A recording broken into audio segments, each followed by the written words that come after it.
سید ولد آدم خیر الانام، اس پہ لاکھوں درود، اس پہ لاکھوں سلام۔ ونستعينه ونستغفره ونتوكل عليه ونعوذ بالله من شرور انفسنا ومن سيئات اعمالنا، من يهده الله فلا مضل له ومن يضلل فلا هادي له، ونشهد ان لا اله الا الله وحده لا شريك له، ونشهد ان سيدنا ونبينا مولانا محمدا عبده ورسوله صلى الله تعالى عليه وعلى آله وأصحابه وأزواجه وذرياته وسلم تسليما كثيرا كثيرا. أما بعد، أعوذ بالله من الشيطان الرجيم. بسم الله الرحمن الرحيم. إن المتقين في ظلال وعيون وفواكه مما يشتهون، كلوا واشربوا هنيئا بما كنتم تعملون، إنا كذلك نجزي المحسنين، ويل يومئذ للمكذبين، كلوا وتمتعوا قليلا إنكم مجرمون، ويل يومئذ للمكذبين، فبأي حديث بعده يؤمنون. صدق الله عليه. دوستوں بزرگوں، حضرت مولانا نے جو بیان فرمایا موسم اظہر من الشمس ہے. مولانا نے جو کچھ بیان کیا نہایت حق ہے. ہم یہ کہ وہ کوئی چیز میروں پر منتقل فرمائے، اس کے بارے میں اس کو اشارہ ہے.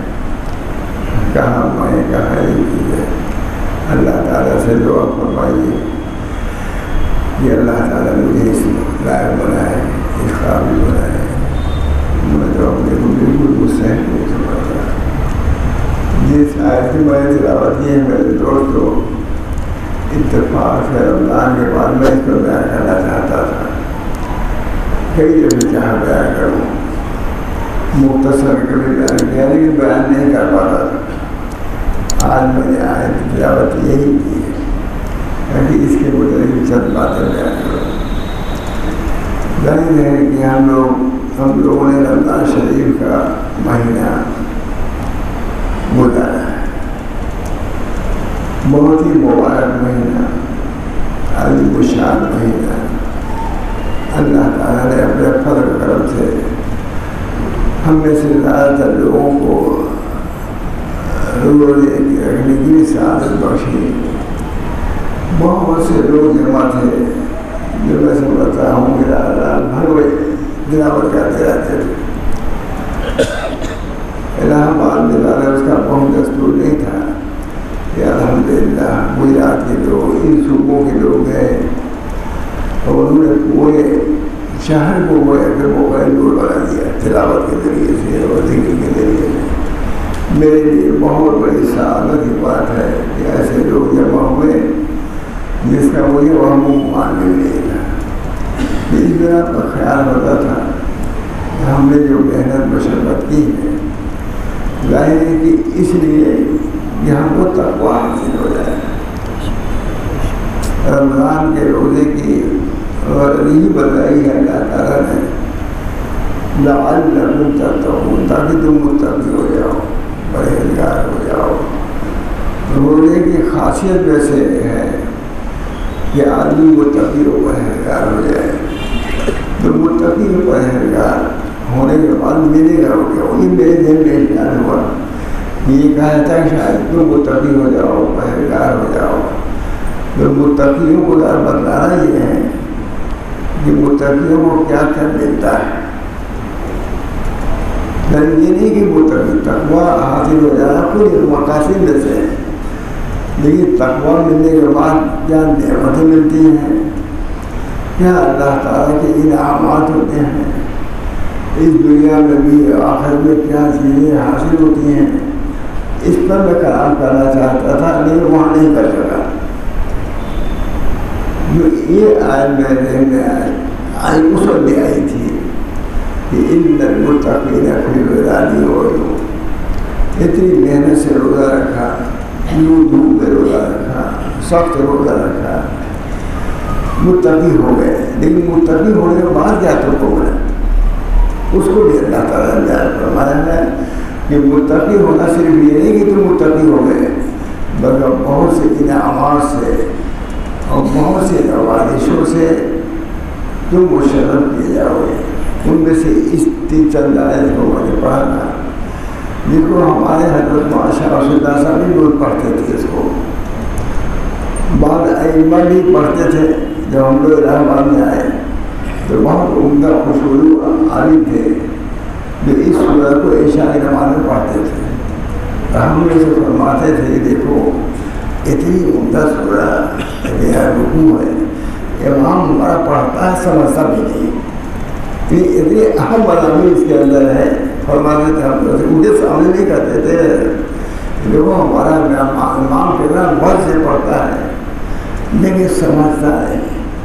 معلوم ہوا کہ ان چیزوں کو بھی سمجھنا چاہیے۔ اللہ تعالیٰ نے جو ہمارے انعامات کے سلسلے بتائے ہیں اس کو بھی سمجھنا چاہیے کہ اللہ تعالیٰ نے ہم کو ہم سے جو محنت نہیں دنیا میں اس کا عوض کیا دیا تاکہ اللہ سے تعلق پیدا ہو۔ اللہ تعالیٰ کے انعامات کو جب مستحضر کرو گے تو اللہ تعالیٰ سے تعلق پیدا ہوگا، نسبت پیدا ہوگی۔ تو یہ سورہ جو میں چاہا تھا پڑھنا دفعہ سے آج بھی پڑھ دیا۔ اللہ تعالیٰ ارشاد فرماتے ہیں ان المتقین فی ظلال وعیون، متقیوں کے ان المتقین فی ظلال سایوں میں ہوں، ان المتقین فی ظلال وعیون، یوں ہی نہیں متقی ہونے کے بعد تم کو چھوڑ نہیں دیا جائے گا بلکہ تم کو نوازا جائے گا۔ وہ نوازنا یہ ان المتقین فی ظلال وعیون وفواکہ مما یشتہون، چشموں میں ہوں گے، باغات میں ہوں گے، ان کو فواکہ پھل دیے جائیں گے جو چاہے، آج جو پھل چاہے آپ نہیں لے سکتا، آپ کو نہیں لے سکتا، لیکن وہاں پر جب بھی خواہش ہوگی، جس پھل کی خواہش ہوگی، جتنی خواہش ہوگی اتنا مل جائے گا۔ ان المتقین فی ظلال، اس کا استحضار بھی ضرورت ہے۔ اللہ تعالیٰ نے جنت کے جب انعامات بیان فرمائے تو اس کا استحضار بھی ضرورت ہے۔ حضرت عائشہ فرماتی ہے کہ شروع میں زیادہ جنت اور دوزخ متعلق آیات نازل ہوئی تاکہ جنت کی آیات کو سن کر کے قلوب میں شوق پیدا ہو جنت کا اور اعمال صالحہ آسان ہو جائے۔ دوزخ کی آیتیں اس وجہ سے نازل ہوئی، حضرت عائشہ فرما رہی ہیں تاکہ دوزخ کی آیتوں کو اس کے عذاب اور سن کر کے قلوب میں خوف پیدا ہو جائے تاکہ معاصی کا چھوڑنا آسان ہو جائے۔ ان المتقین، اس بنا پر اللہ تعالیٰ نے جنت کا بھی ذکر فرمایا اور دوزخ کا ذکر فرمایا اور بہت کچھ بیان فرمایا۔ خاص مضمون عقید میں اسی بتا۔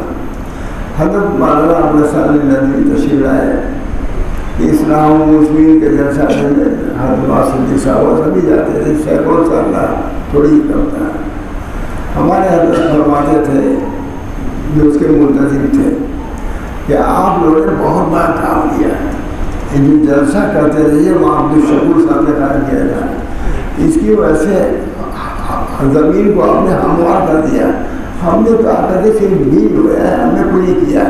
اس جلسے کی تعریف حضرت فرماتے تھے ہے کہ یہ جلسے جو ہوتے رہے وہ عبدالشکور صاحب نے قائم کیا تھا، وہاں بہت بہت سمایا شاید آپ بھی کر گئے ہو، تو اس میں کہا کہ اصل کام یہ ہوا ہے جو ہموار ہو گئی پھیلا ہمارے لیے، ہم نے آسانی سے یہاں کام کیا۔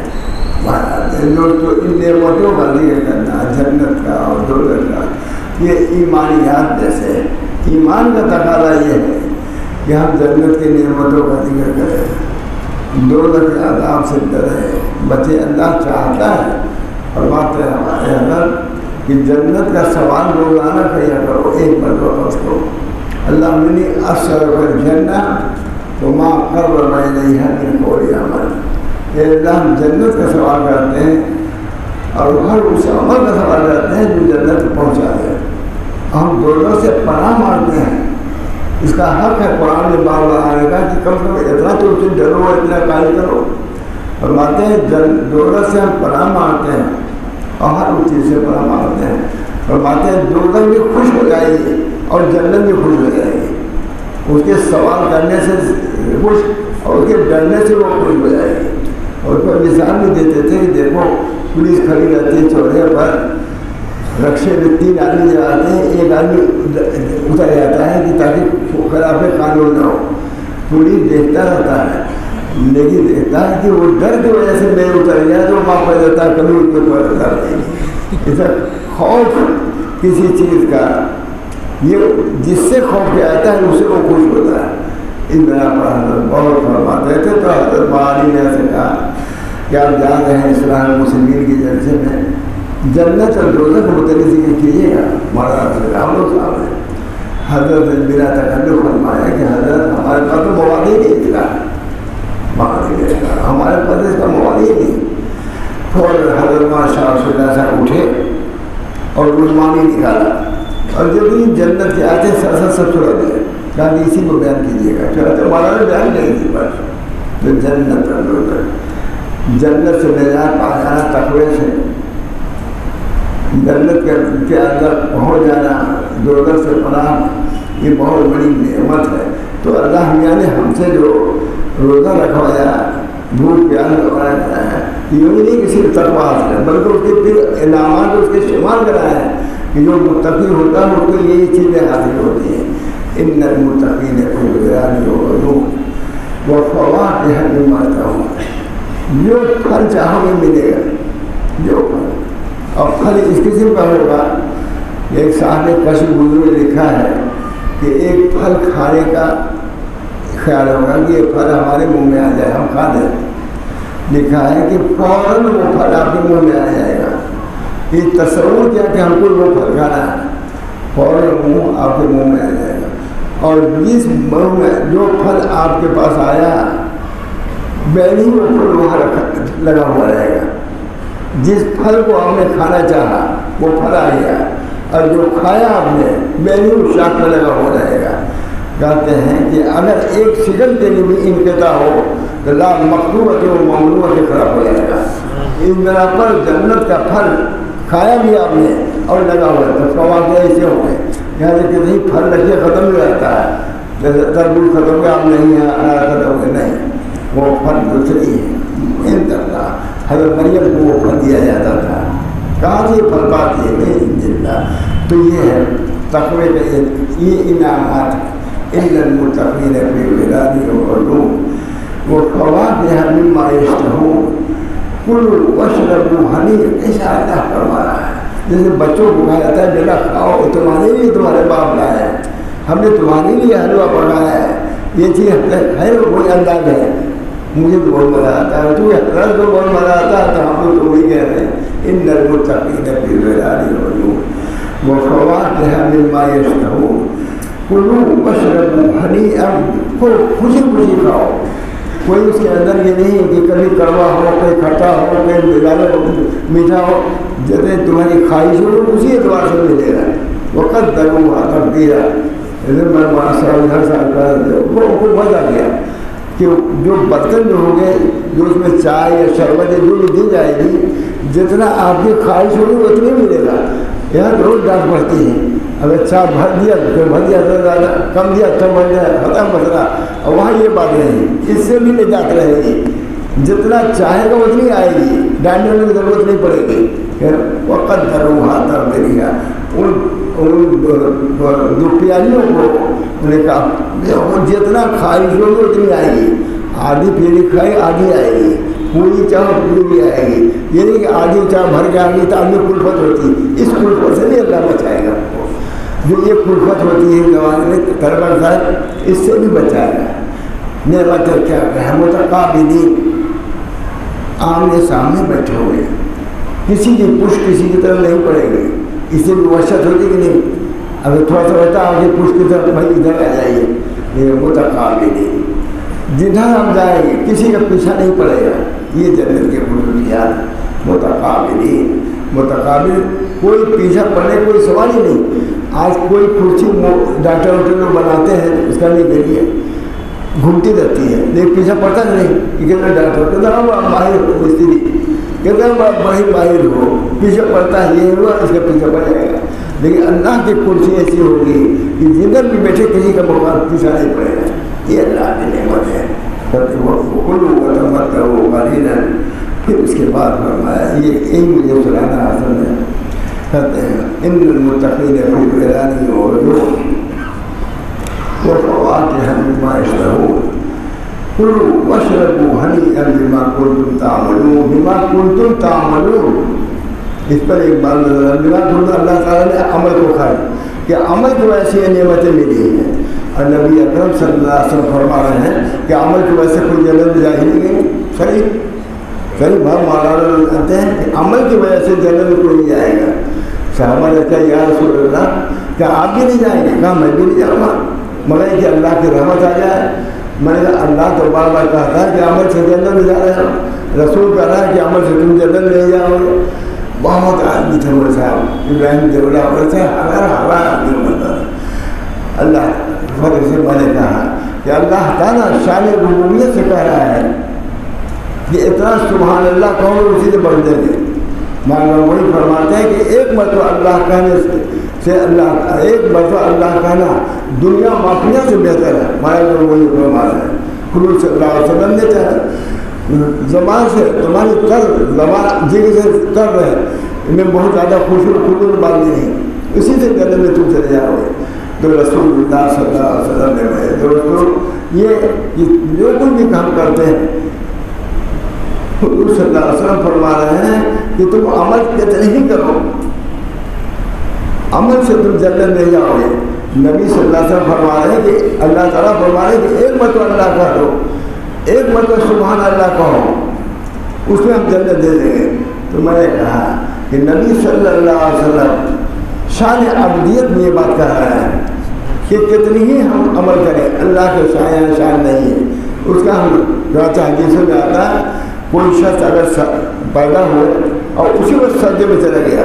زندگی میں سجدہ میں رہا کہ اللہ کی عبادت کہاں کرا نہیں گیا تو نبی اکرم صلی اللہ علیہ وسلم جو کچھ فرما رہے ہیں وہ شان عبدیت میں کہ اللہ جو کوئی بھی ہم کریں آپ کے شایان نہیں ہے اس اعتبار سے وہ کہتے ہیں کہ کوئی سا عمل سے نہیں جائے گا اور اللہ تعالیٰ شان ربوبیت سے فرما رہے ہیں یہ میرا بندہ ہے ہزار پریشانیاں ہیں جب بھی مجھ کو یاد کرتا ہے تو شان ربوبیت سے اللہ تعالیٰ فرما رہے ہیں کہ تمہارے عمل کی وجہ سے ہم بچتے ہیں اور اللہ تعالیٰ کے رسول صلی اللہ علیہ وسلم جو حدیث آتا ہے ہمارے بزرگوں نے فرمایا ہے کہ ایک شخص اللہ کے سامنے آئے گا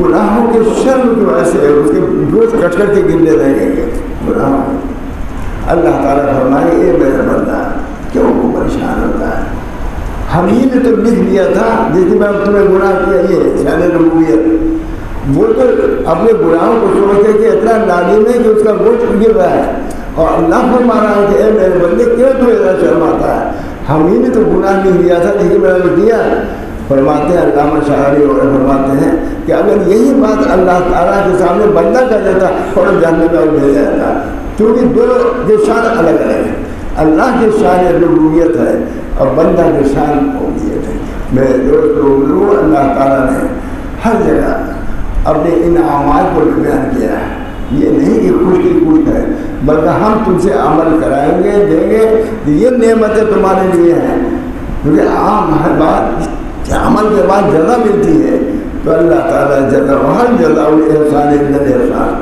وہاں جزا الاحسان الا الاحسان کلمہ سے کیا ماتا نے کیا رعایت عبادت کا بدلہ رعایت عنایت کرا اور کچھ ہو سکتا ہے تم احسان کرتے ہو کہ اللہ کی عبادت کر رہے ہو تو کیا میں احسان نہ کروں تم کو بخش لوں وہاں جزا الاحسان الا الاحسان رعایت عبادت کا بدلہ رعایت طاعت نہیں رعایت طاعت کا بدلہ رعایت عنایت کرا اور بھی کچھ ہو سکتا ہے یہ اللہ تعالیٰ کی شان ہے دوستو قرآن میں اللہ تعالیٰ نے بندوں کو نوازا ہے کچھ محنت لیا ہے، کوئی مشقت برداشت کرو، پھر تمہارے لیے جنت ہے، کوئی پھر تم کو نکالنے والا نہیں ہے، ہمیشہ ہمیشہ کے لیے۔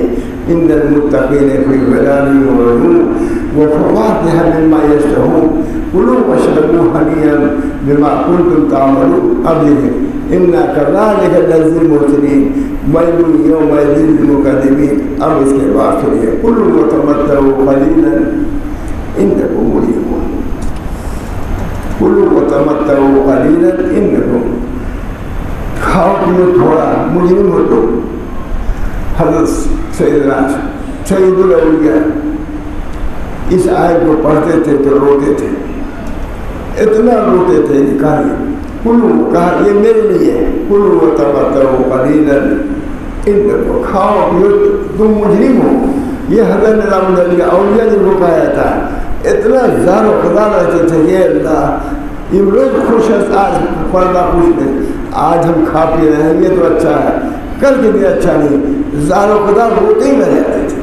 یہ بہت قرآن تھا، ان المتقین فی کرتے ہیں کلوا وتمتعوا قلیلا، انکم مجرم ہو، کھاؤ پیو کم۔ حضرت اولیاء نظام الدین اولیاء کتنا کھانے کا انتظام فرماتے تھے، لیکن اپنے کیا کھاتے ہیں تحریم یہ کہ جو ہڈی روٹی بچ جاتی تھی اس کو چھوڑ کر کے کھا لیتے تھے، وہ کھانا کھاتے نہیں لیتے جو کھلاتے تھے۔ ان المتقین فی ظلال وعیون وفواکہ مما یشتہون کلوا واشربوا ہنیئا بما کنتم تعملون انا کذالک نجزی المحسنین ویل یومئذ للمکذبین۔ اب آ گیا دوسرا پہلو، کلوا وتمتعوا قلیلا انکم مجرمون۔